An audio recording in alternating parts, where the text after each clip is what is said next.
ये कहानी एक हाथी और साहसी चींटी की है।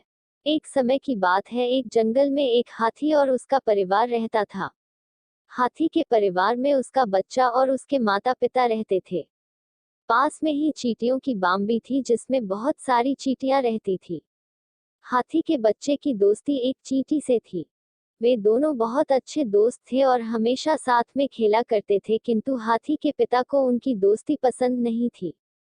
वह कहता था कि यह चींटियां बहुत छोटी है और हमसे दोस्ती करने लायक नहीं है। हाथी के बच्चे ने चींटी से मिलना जुलना कम कर दिया। चींटी ने हाथी के बच्चे से पूछा, मित्र, तुम मेरे साथ खेलने क्यों नहीं आ रहे हो? उद्धरण चिन्ह। हाथी का बच्चा बोला, मेरे पिताजी मुझे खेलने के लिए मना करते हैं, इसलिए मैं तुम्हारे साथ खेलने नहीं आ पा रहा हूँ। उद्धरण चिन्ह। एक दिन हाथी का बच्चा और चींटी छुपकर खेल रहे थे, तभी कहीं से एक शेर आ गया। हाथी के बच्चे को देखकर शेर ने सोचा कि हाथी के बच्चे का शिकार कर लिया जाए। शेर को देखकर हाथी का बच्चा डर गया। हाथी के बच्चे को डरा हुआ देखकर चींटी बोली, मित्र तुम डरो नहीं, मैं शेर का सामना करूंगी। उद्धरण चिन्ह।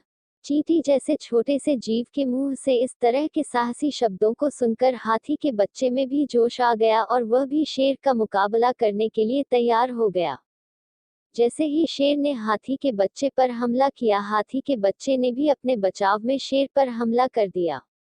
वही छोटी सी चींटी शेर के कान में घुस गई और उसे कान में काटने लगी। दो तरफा हमले से शेर घबरा गया और वहां से भाग गया।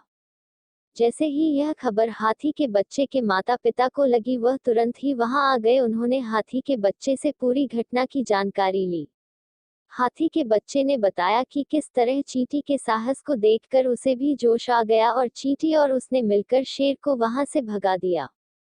हाथी के माता पिता को अपनी गलती का एहसास हुआ और उन्हें समझ में आ गया कि कोई भी जीव छोटा बड़ा नहीं होता।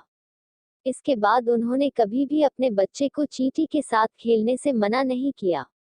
शिक्षा। इस कहानी से हमें शिक्षा मिलती है कि छोटे और बड़े होने से ज्यादा फर्क नहीं पड़ता। साहस होने पर छोटे से छोटा जीव भी बड़े से बड़े जीव को हरा सकता है।